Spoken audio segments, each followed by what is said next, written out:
Yes, people, what's going on?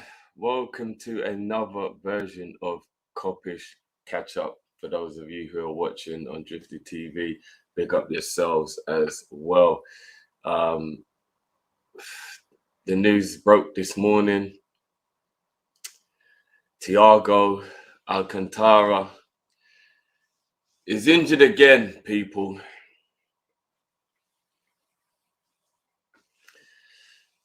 Ah, man. I love this guy, man, but I don't really know how much longer I can keep the faith. And I already know what the people are going to say. I already know. I just do.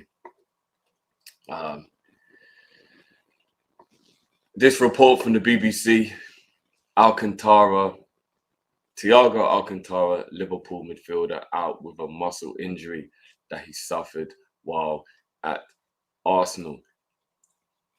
It's actually cool to even just see him in this kit. I didn't even think I will see him in any of these seasons' kit. Bit mad it was only for 10 minutes, but man. Liverpool midfielder Thiago Alcantara is set for another spell on the sidelines after suffering an injury against Arsenal. The 32-year-old, who had been out since April with a hip issue, returned to action as a 85th minute substitute in Sunday's 3-1 defeat in North London. However, he experienced a muscle problem during his brief appearance. Thiago was out of contract in the summer and is unclear if he will stay with the Reds beyond the end of this deal. Since joining the club in 2020 from Bayern Munich, he has made 98 appearances across all competitions for manager Jurgen Klopp's side, but has struggled to stay clear from injuries in recent seasons. It goes on here to say that Klopp could also be without Dominic Szoboszlai for the Premier League game against Burnley after he aggravated his hamstring injury. I know Cal did a report on that one. So big up for Cal for doing that. So I'm not going to go too much into that. But at the end here, it is a nice little touch. Japanese midfielder Wataru Endo is set to be available for Klopp after returning to the club following his country being eliminated from the Asian Cup after a defeat by Iran in the quarterfinal stages. So again, it's one of them situations right now where I just wanted to just make this brief video on it because it's upsetting, man. Like it is, man. It's mad upsetting. I've just got to be honest with you, look. Like, I'm really hurt by this. I know a lot of people don't really care, because they're over it, and I get that as well. I'm not even going to say the people that feel that way are in the wrong to feel that way. I've got to the point now where I can't really defend it anymore. Do you know what I mean? Like, I can't. And I think he will walk away for free at the end of the summer. It's crazy, though, because we're getting into a point of the season where this guy returning would have just been so beautiful. Them Europa games, the FA Cup games, the games that aren't going to be as high intense, aren't going to be as manic, where you need a bit more control, you need a dictator, you need a man who's just going to be composed on the ball, a guy who's got experience, who's been there, done it all, won it all. Thiago's that guy. Thiago is that guy. Can you imagine the Europa League quarterfinal against Villarreal or something like that?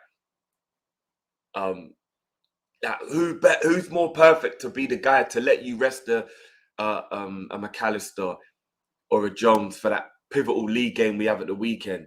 What better deputy to step in there and play alongside a young player in a cup game? If you want to play, one of the youngsters, if you want to put Bobby Clark in there, and you want an older head next to him, there's not many players better. It's crazy, man. Man. If I try and be as positive as possible about this scenario, what I will throw in the mix here is that I do believe it's a little bit normal for this to be the case. We're just looking at from the way we are because it's Thiago. There are players who are going to fall in that bracket. A little bit like what used to happen all the time with Naby, when Naby was a Liverpool player, where people are fed up, so they're not willing to give a damn about the semantics and the reasons and all that stuff. But if we're being completely unbiased just for a second, guys, as in like, you know, like we're fed up with it. Because even I'm fed up with it now. I love this guy, but even I'm fed up with it now. But to just throw a little bit of, you know, logic into it, it does happen a lot when you're just back from an injury. This happening, it does. It happens a lot because you've got a body that hasn't done much in terms of that all action. Because we got to be honest, when you're training and when you're doing all that kind of stuff, it's never the same as the intensity that there'll be in a game. There's something about competitiveness that always makes the body work harder, puts the body under more pressure, and makes you have to do things and act in a way that you wouldn't in training and friendlies. There's always a switch in the back of your head that will always tell you this doesn't actually matter when you're playing in a game that is a friendly or a training match or whatever it may be. And then when you know it's real and the competitor is trying to kill you, obviously, you know, not literally, figuratively speaking, there's a switch in your mind and then your body goes into a different drive. And when that happens, that's how you can just keep being re-injured. You'll see there's so many players who can train all day long, but then they'll get injured during a match. And it's that reason. I've played football. It's that reason. And when your body hasn't been, you know, had that type of situation for, what are we looking at? 8 months has he been out?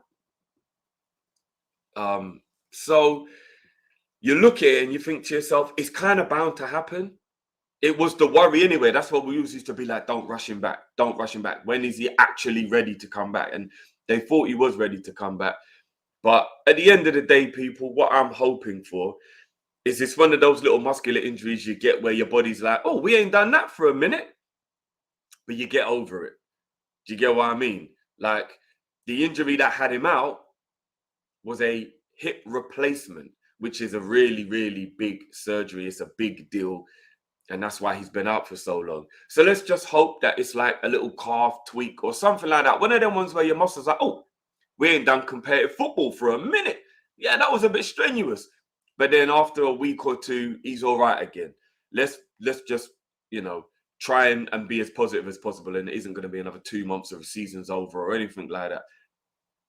But I'm devastated, man. And there was a lot of people I saw that were really excited to see Thiago back because he's talent-wise, he's arguably the best player in our team. Talent-wise, he is a special talent, and it's such a shame we haven't got to see the best of him, man. It really, really, really is going to be one of the biggest travesties in Klopp's time that we just never got to use Thiago for the reason we bought him, and we never got to really see the best of him. It'll be one of the biggest travesties behind Klopp not winning more trophies. I'm sure other people will point out things that they feel are bigger travesties that have, or bigger disappointments that have happened along the way. But outside of Klopp not winning more trophies that we deserve to win for how good we were, Thiago's going to be right up there as one of the worst travesties or one of the worst if onlys and whatnot in the Klopp era, man. If we'd have bought this guy when we bought him and he'd have been injury-free for the last 3 or 4 seasons and he'd have been able to ball out the way his ability has, I'm telling you, Liverpool would have won a lot more than we have. I'm telling you now. So, yeah, I'm just really upset, man. I'm really, really upset at this. But again, I'm going to try and stay as positive as possible that it might just be a week or two. But then again, he'll probably just go and get another injury after that. And it's just one of them things, man. So I'm devastated. I really am. But I know a lot of people are going to be like, told you so, get rid of him. And again, I understand where they're coming from. I really do. It's just got to that point now. But my heart sunk when I heard this news. It really did, man. So people, let me know what your thoughts are on it, even though I probably know already.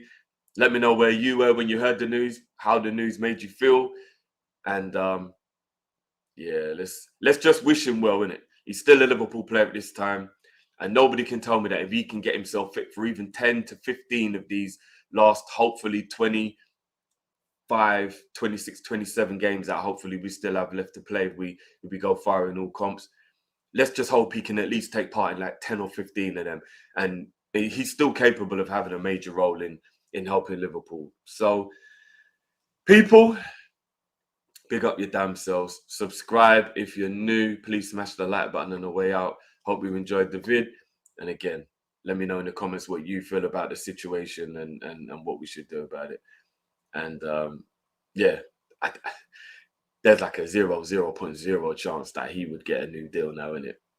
It would be an absolute miracle. I think the only thing that says he could get a new deal is if there is any truth to the rumor that Thiago would consider being the assistant manager or being on the coaching staff and stay if Jabi Alonso came in.